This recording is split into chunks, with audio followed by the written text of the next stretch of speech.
it's. But I thought that was a valid point. How he was talking about how music has a influence. Music has a influence on your everyday movements. Just where your mindset is in the moment. You know what I'm saying? I think back when I was younger and like everything I listened to, you know, like that was when motherfuckers was rapping and you was doing what you was rapping about. So, you know, the CNNs, the LOXs, you know, the DMX, like the whole Rough Riders, the whole rock, you know, State Property. That's my era. You know what I'm saying? That's what I was like. You got raised off that era of hip hop though. You said what?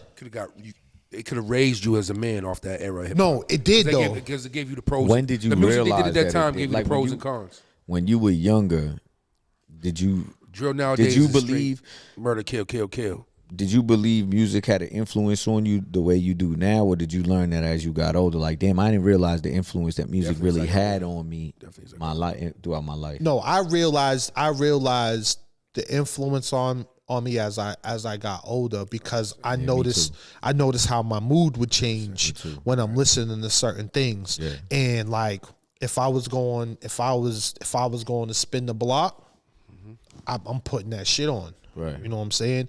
If it honestly, like when I was like I say like 14, like I couldn't wait to let it go because of what I was listening to. I was like, yo, like in my mind, it was like, yo, if I like this is going give me that stamp. You know what I'm saying? Because this is what real niggas do.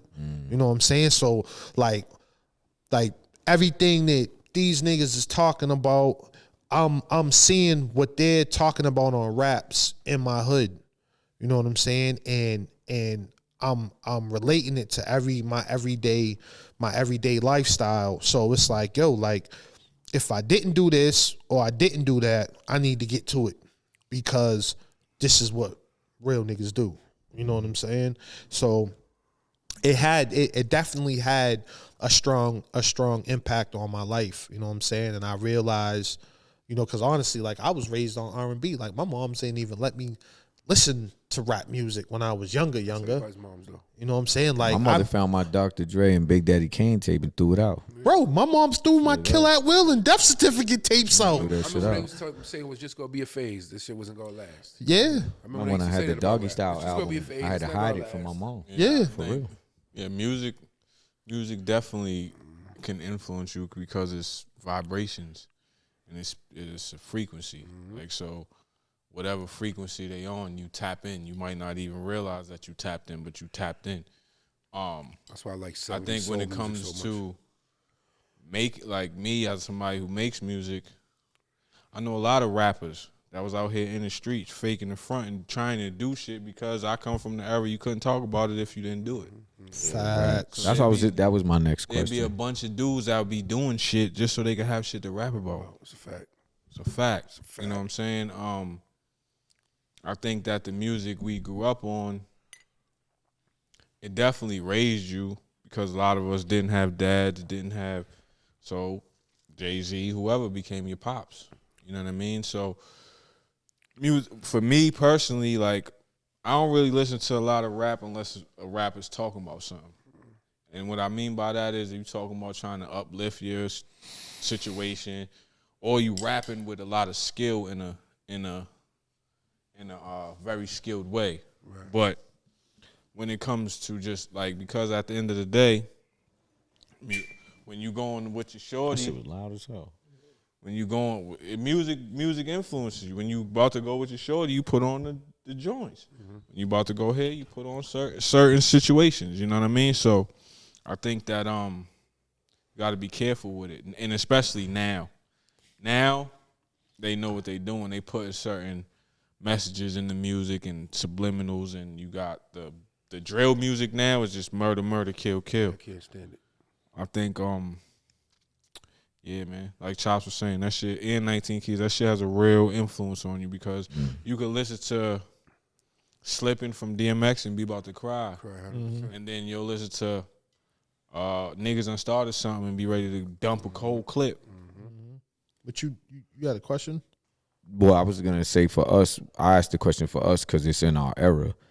Because rap has transitioned into something different now, where you don't actually have to be street certified or valid now. But in our era, you had to be street. Like if you was talking that street shit, you had to be valid, or you would get exposed, and people really wouldn't rock with you. They wouldn't buy into it. And I was saying, us growing up, knowing that, right, that was our era.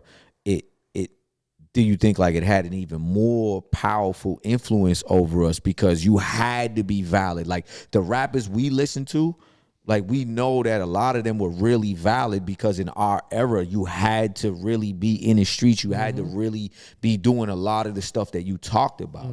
You know, it's not like that today. So I wonder how much more of an influence that had over us. You know what's crazy, right? So honestly, how I look at that shit, so like in our era, the rappers that were talking about the shit that they were talking about, they were mostly talking about it because they lived it or they was around it, right? But nowadays, rappers are talking about what other rappers talked about. There were no other rappers that were talking about that shit back in the day. Like those were like, Yeah, I know what you mean. kind of like the forefront. Like there was no Biggie before Biggie. There was no Nas before Nas. Even though Nas never talked about like. That's what I was gonna say. Because I'm a little bit older than y'all. When I grew up listening to hip hop, that shit was all fun. Yeah. And party music. Like I grew up listening to Slick Rick, Nice and Smooth.